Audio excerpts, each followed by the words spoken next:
Hi, I'm Nidhi and welcome to the channel. So this video is about IBPS PO prelims shift analyzation. So my shift was third on 22nd August. Yes. So the shift was easy according to me. And let's start from the first section. It was English, and English according to me was like easy to moderate because first of all English में कोई भी para jumble नहीं आया था किसी भी type का, like ना तो इंडिविजुअली आया था और ना ही सेंटेंस वाइजेस आया था।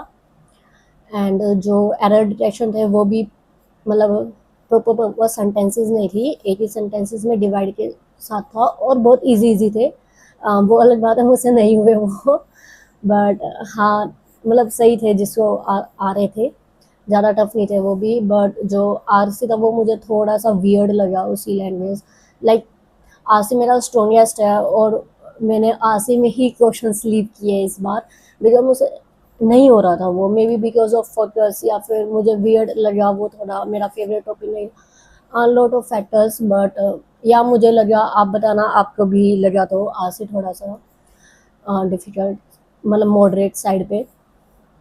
यस यही था, तो मैंने दो क्वेश्चंस तो आरसी में लीव किए थे, दो नहीं सॉरी एक आरसी में लीव किया था, वन क्वेश्चन आरसी में लीव किया था एंड वन मैंने वो सेंटेंस इम्प्रूवमेंट आता है वो किया था और वन एरर वाले में किया था, एरर डिटेक्शन में। सो मैंने टोटल 27 क्वेश्चंस किए थे and next section was quant.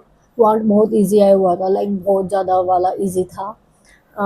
But क्या हो रहा था कि ना मतलब क्वेश्चंस पूरे पढ़ने पड़े, लाइक मैंने देखा था एक था कि 80% मोर मतलब मार्क प्राइजेज 80%, बट वहाँ पे मोर नहीं लिखा था कि वो कॉस्ट प्राइस 80% मोर है, तो ऐसे चीज़ें थी। एंड देन जो डीआई थी उसमें भी ये था कि उन्होंने ना ऊपर टोटल लिखा हुआ था बट नीचे फिजिकल ग्राफ वाला दिया हुआ था, लाइक फिजिकल मैप्स कितने सोल्व हुए, और वो डीआई मुझे दो बार सॉल्व करनी पड़ी। लाइक मैंने पहले बार उनको टोटल ले लिया एंड देन मैंने वो जो रेशोज थे उनमें डिवाइड कर दिया था प्रॉपरली।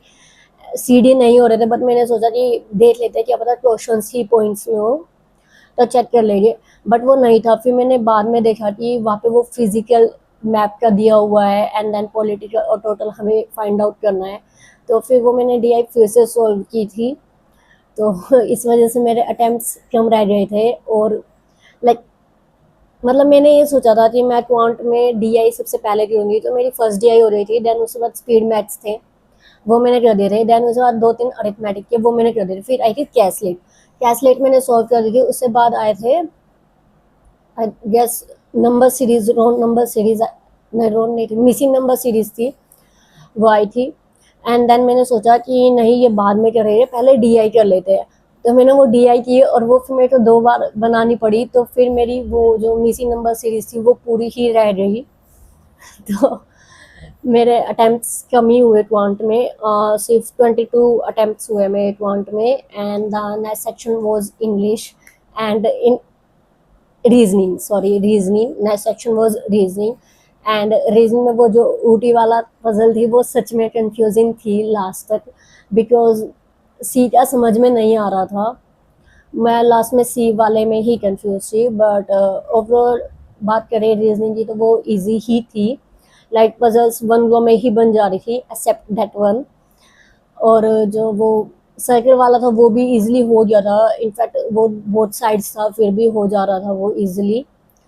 सब इजी ही था, रीजनिंग में भी ऐसा कुछ टफ नहीं था, तो मेरा वो सी में ही मुझे प्रॉब्लम आ रही थी, जो वो ऊटी वाली पजल थी कि सी किसके साथ आएगा, मतलब ऊटी में आएगा या फिर उसमें जो दूसरा ना महाबलेश्वर ऊटी और एक और था दार्जिलिंग था आई गेस, तो वो ऊटी या फिर दार्जिलिंग में से एक में आएगा ई के साथ 2%। तो मैंने सोचा वो कंबाइन है, मैंने सी को पहले उसमें डाल दिया था।